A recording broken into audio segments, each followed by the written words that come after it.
హైదరాబాద్ నగర ప్రజలకు తెలంగాణ మిత్రులకు నేను గుర్తు చేయదలుచుకున్నా. తొలకరి వర్షాలు నిన్ననే పడ్డాయి. పెద్ద ఎత్తున వర్షం పడలే, రోజంతా వాన పడవలే. కానీ 2 గంటనే హైదరాబాదు నగరంలో వాన పడితే రోడ్లు ఎక్కడికక్కడ స్తంభించిపోయినాయి. రోడ్ల మీద మొత్తం వర్షపు నీరు వరదలై పారింది. ట్రాఫిక్ అతలాకుతలమైంది. కిలోమీటర్ ప్రయాణానికి 2 నుంచి 4 గంటలు పట్టింది. అంతర్జాతీయ నగరం అని గొప్పలు చెప్పుకుంటే సరిపోదు. అంతర్జాతీయ ప్రమాణాలతోని మౌలిక వసతులను అభివృద్ధి చేసుకోవాలి. 10 ఏళ్ళు మేము అభివృద్ధి చేసినాం, 100 కోట్లకి ఎకరం అమ్మినామని గొప్పలు చెప్పుకున్నోళ్ళు, జబ్బలు జరుచుకున్నోళ్ళు నిన్న ట్రాఫిక్ సమస్యకు కారణం ఏందో చెప్పండి. రోడ్ల మీద మొత్తం వరద పారుతుంటే దానికి ఎవరి బాధ్యత అని నేను ఈరోజు అడుగుతున్నా.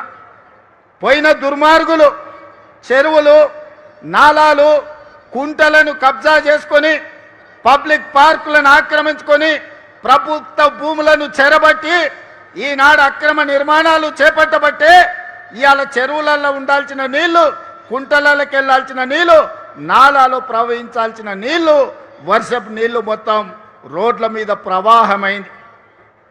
చెరువుల్లో ఉండాల్సిన నీళ్లు మన కాలనీలకు, మన బస్తీలకు వచ్చినాయి. మన రోడ్ల మీద వరదై పారింది. అందుకే నిన్న గంటల కొద్దీ ట్రాఫిక్ జామ్ అయింది. మరి దీన్ని పరిష్కరించుకోవాల్సిన బాధ్యత మన మీద ఉన్నదా లేదా ఒక్కసారి ఆలోచన చేయండి. ఇవన్నీ ముందస్తుగా ఆలోచన చేసి ఈనాడు చెరువులు ఆక్రమించుకున్నా, కుంటలను ఆక్రమించుకున్నా, నాలాలను ఆక్రమించుకున్నా, ప్రభుత్వ పార్కులను చెరబట్టినా ఈరోజు నిర్దాక్షిణ్యంగా ఆ అక్రమ కట్టడాలను తొలగించుకుంటూ వాటిని పునరుద్ధరించుకుంటూ వెళ్తున్నాం. ఇవాళ తెలంగాణ ప్రజలు ముఖ్యంగా నగరానికి సంబంధించిన పెద్దలు ఆలోచన చేయండి. 1 ఇంచు కానీ, 1 గుంట కానీ, నేను కానీ, మా భట్టి గారు కానీ, మా శ్రీధర్ బాబు గారు కానీ, మేమెవరమైనా 1 ఇంచు భూమి అయినా మేము తీసుకున్నామా? ఎవరికైనా అందజేసినామా? ఇవాళ వాటిని తొలగించి ఇవాళ మంచి చెరువులను పునరుద్ధరిస్తున్నాం. లేక్ ఎకానమీ అని మా అక్కలకు, ఆడబిడ్డలకు ఈ లేక్ల చుట్టూతా మంచి షాపింగ్ మాల్స్ డిజైన్ చేసి కూరగాయలు అమ్మడానికి, పాలు అమ్మడానికి, పండ్లు అమ్మడానికి ప్రజలు వాకింగ్ కోసం వచ్చి పాలు, పండ్లు, కూరగాయలు తీసుకెళ్లడమే కాకుండా వాళ్ళ మన్మన్లను, మన్మరాలను ఆడిపించుకోవడానికి ఆట స్థలాలను ఈరోజు లేక్ల చుట్టూతా మనం అభివృద్ధి చేస్తున్నాం. రాజేంద్ర నగర్లో బుమరక్ దౌలా అని నిజాం సర్కార్లో ఉన్న గొప్ప చెరువును ఆక్రమించుకుంటే ఆక్రమణలు తొలగించి ఈరోజు పునరుద్ధరించినాం. ఈ ప్రాంత యువకులు రాజేంద్ర నగర్ వైపు పోయినప్పుడు బుమరక్ దౌలా చెరువు ఎట్లా అభివృద్ధి చెందిందో చూడండి. కుక్కట్పల్లిలో నల్ల చెరువు చూడండి, హైటెక్ సిటీ దగ్గర తుమ్మిడికుంట చూడండి, లేకపోతే సున్నం చెరువును చూడండి. అంతెందుకు మా హనుమంతన్న 50 ఏళ్ళు కొట్లాడిండు బతుకమ్మ కుంట ఆక్రమణలు తొలగించమని. ఇవాళ అంబర్పేటలో ఉన్న బతుకమ్మ కుంటకు పోయి చూడండి అక్కల్లారా, దాని పేరే బతుకమ్మ కుంట. వెనకటికి ఆడబిడ్డలు బతుకమ్మ ఆడి బతుకమ్మల్ని ఆ కుంటలో వదిలేటోళ్ళు. బీఆర్ఎస్ నాయకులు అంబర్పేట ఇన్ఛార్జ్ ఎట్ల సుధాకర్ రెడ్డి అని ఆ బతుకమ్మ కుంట 15 ఎకరాలు కబ్జా పెట్టుకొని కేసీఆర్ వచ్చినప్పుడు హెలికాప్టర్లో గులాబీ పూలు జల్లిండని ఆ 15 ఎకరాల బతుకమ్మ కుంట ఆ ఎడ్ల సుధాకర్ అన్నట్టు ఆయనకు రాసిచ్చిండు. వాళ్ళ తాత జాగీరా రాసి అని కానీ నేను అడుగుతున్నా. ఆడబిడ్డలు బతుకమ్మలు ఆడుకొని బతుకమ్మలు వదిలే బతుకమ్మ కుంటను దుర్మార్గులు చెరబడితే ఈనాడు నిర్దాక్షిణ్యంగా ఆ అక్రమార్కుల పని బట్టి ఈనాడు బతుకమ్మ కుంటను పునరుద్ధరించడం. గొప్ప గొప్ప వ్యక్తులు గండిపేట, హిమాయత్ సాగర్ను ఆక్రమించుకుంటే వాటన్నిటిని తొలగించే ప్రయత్నం చేస్తున్నాం. ఇవన్నీ మా కోసం కాదు, ఇవన్నీ భవిష్యత్ తరాల కోసం. ఈనాడు ఢిల్లీ చూడండి, కాలుష్యంతో బడులు బంద్ అయినాయి, పార్లమెంటు బంద్ అయింది, ప్రభుత్వ కార్యాలయాలు బంద్ అయినాయి. ముంబైలో వాన వస్తే రోజుల కొద్దీ ఇంట్లోకెళ్ళి బయటకు వెళ్ళలేని పరిస్థితి. బెంగళూరులో ఇంట్లో నుంచి వెళ్తే ఎప్పుడు ఎయిర్పోర్ట్కి వెళ్తామో మనకు తెలియదు. చెన్నైలో వాన వస్తే పడవల్లో తిరుగుతారు. కలకత్తాలో శాంతి భద్రత లేక కత్తులతో పొడుచుకుంటారు. మరి ఇన్ని నగరాల నుంచి మనం ఏదైనా నేర్చుకోవాల్సిన అవసరం ఉందా లేదా చూడండి. అందుకే ఈనాడు దుర్మార్గులు, ఆక్రమించుకున్న వాళ్ళు కబ్జా కోరులు బాధపడ్డా సరే కొద్దిమంది బాధపడవచ్చు, లక్షలాది ప్రజలకు న్యాయం జరుగుతుంది. ఈ నగరం అంతర్జాతీయంగా రాణిస్తుందని హైదరాబాదు నగరంలో కబ్జా కోరలు బీకడానికి ఈనాడు మన ప్రభుత్వం పనిచేస్తుంది.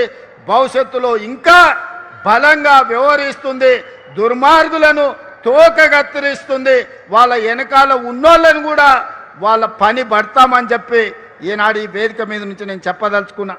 అందుకే మిత్రులారా, ఈనాడు ప్రపంచం మన వైపు చూస్తుంది. చరిత్రలో జూన్ 10, 2026 తారీఖు చరిత్రలో సువర్ణ అక్షరాలతో లిఖించబోతున్నాం. భారత్ ఫ్యూచర్ సిటీలో ఈనాడు green pharma, sports, education, health, అదేవిధంగా AI, data centres, GCC centres, global fortune 500 కంపెనీలను వీడికి రప్పించేదానికి ఈరోజు పునాది వేసుకున్నాం. పోయిన డిసెంబర్లో గ్లోబల్ సమ్మిట్ ఇక్కడనే ఏర్పాటు చేసినాం. ప్రపంచ దేశాలన్నింటినీ ఇక్కడికి రప్పించగలిగినాం.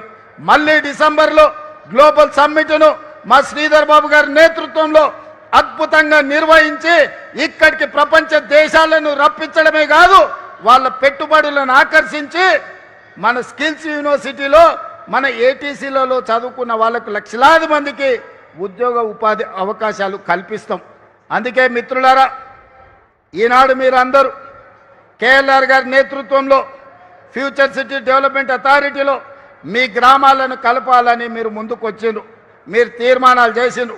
మా కసిరెడ్డి నారాయణ రెడ్డి కల్వకుర్తి ఎమ్మెల్యే గారు కూడా కొన్ని ప్రతిపాదనలు తెచ్చిండు. ఇవాళ సూచన ప్రాయంగా కొన్ని గ్రామాలను ఫ్యూచర్ సిటీలో కలిపినాం. భవిష్యత్తులో కార్యాలయం ఇక్కడనే ఉంటుంది. గ్రామాల వారీగా చర్చలు చేసి వాళ్ళందరినీ కూడా ఫ్యూచర్ సిటీలో కలుపుతుంది ప్రభుత్వం.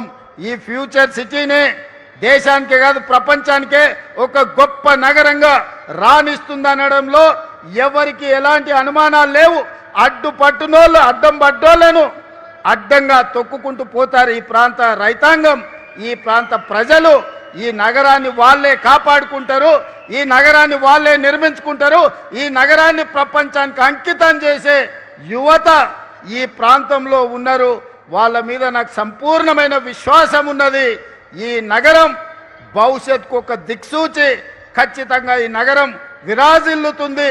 హైదరాబాద్కి ఎంత గొప్ప పేరు వచ్చిందో పర్ల్స్ విషయంలో కావచ్చు, హైదరాబాదులో ఫ్రూట్స్ విషయంలో కావచ్చు. హైదరాబాద్ అంటే lakes and rock city. Bharat future city కూడా నెట్ జీరో సిటీగా, కాలుష్య రహితమైన నగరంగా, ప్రపంచంలోనే గొప్ప నగరంగా రాణిస్తుంది. తీర్చిదిద్దుతామని మీ అందరికీ తెలియజేస్తూ మీ అందరి దగ్గర సెలవు తీసుకుంటున్నా.